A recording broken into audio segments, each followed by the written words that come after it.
আসসালামু আলাইকুম, hello everyone, welcome back to my channel Farhana Anis kitchen.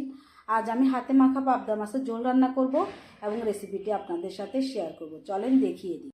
একটা ফ্রাই প্যান বসিয়ে দিয়েছি, 1 কাপ পেঁয়াজ কুচি করে কেটে নিয়েছি,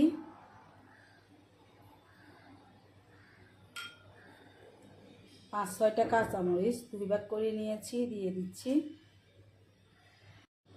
1 টিস্পুন ভর্তি লাল মরিচের গুঁড়া, 1 টিস্পুনের চেয়ে একটু কম হলুদের গুঁড়া, সামান্য একটু ধনিয়ার গুঁড়া, স্বাদ মতো লবণ, আদা রসুনের পেস্ট দুটোটা একসাথে 1 টিস্পুন দিয়েছি। হাতের সাহায্যে এখন সব কিছু একটু মেখে নিব। 3 টেবিল স্পুন রেগুলার তেল দিয়ে দিব, 1 টেবিল স্পুন টমেটো সস,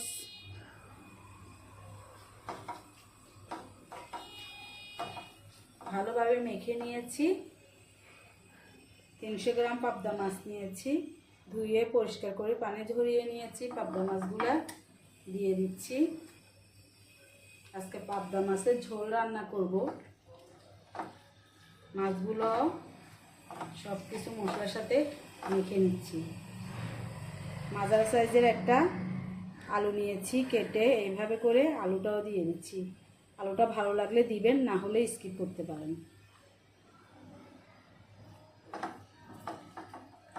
এতক্ষণ চুলাটা আমি ধরিয়ে দিই না, এখন চুলাটা ধরিয়ে দিব। ঢাকনা দিয়ে ঢেকে দিব। সামান্য একটু পানি দিয়ে দিচ্ছি, হাত ধুয়ে আধা কাপের মতো।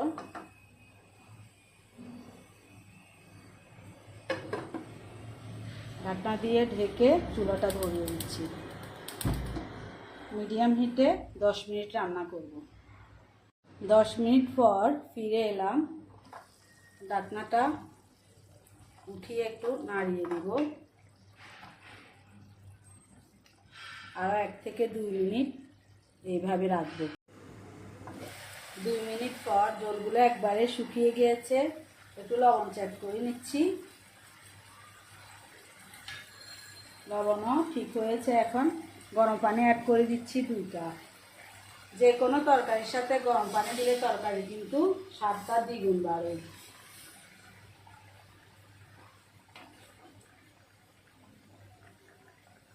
এখন আর 5 থেকে 7 মিনিট রান্না করে নেব।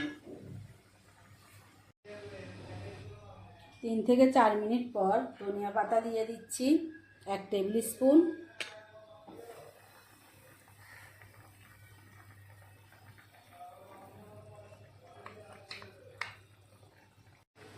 এখন আর কিছুক্ষণ অপেক্ষা করে চুলাটা অফ করে দিব। রান্নাটা হয়ে গিয়েছে, চুলাটা অফ করে দিচ্ছি। এখন পরিবেশনে চলে। মাশাআল্লাহ, কালারটা কত সুন্দর এসেছে। ভিডিওতে পুরোটা বোঝা যাচ্ছে না, অনেক সুন্দর কালার এসেছে। এখন ঢেলে নিচ্ছি। আমি কোনো স্পুন দিয়ে ঢালতেছি না, এভাবে সরাসরি বাটিতে ঢেলে নিচ্ছি। আশা করি আমার এই মজার হাতে মাখা পাবদা মাছের ঝোল রেসিপিটি আপনাদের ভালো লেগেছে। ভালো লাগলে একটা লাইক দিতে ভুলবেন না।